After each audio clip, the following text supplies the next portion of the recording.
Holiday gig naman tayo mga bro. Nakaschedule ang Kids Can Tell mamayang 10 p.m.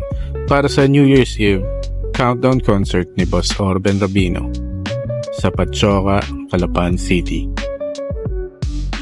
Niready na nga natin yung mga gamit.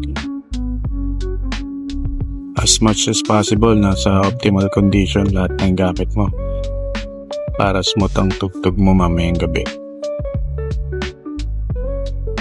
Check natin yung spring tension, shaft distance, at rebound ng mga beater. Kailangan well lubricated din lahat ng moving parts para ma-execute mo lahat ng mga patterns mamayang gabi. At eto na nga, ready na sila. Nag-e-bike na lang kami ni Brother Kent papunta sa venue. Since malapit lang siya, mas okay kung e-bike lang yung dala mo para hindi hassle sa parking. At pagdating nga namin sa venue, sobrang daming tao. Pagdating namin, sinalubong agad kami ng mga tropa kasi start na daw agad. Nadat na namin dito, nagpaparaffle si Boss Orben. Mabilis ang setup habang tinatapos na yung raffle. Dito 5K sa isang tao at yung grand prize 50,000 pesos. Tinuloy na lang namin yung inuman dito since nakapag-inom na kami sa bahay bago pumunta. Medyo bitin pa rin ang tropa.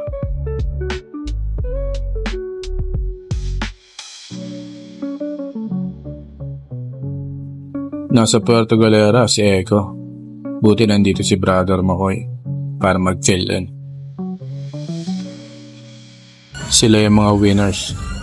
Sino ba namang hindi mapapabudots kapag naka-receive ka ng cash prize?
Imis agad ng gamit para umabot naman ng 12 sa bahay.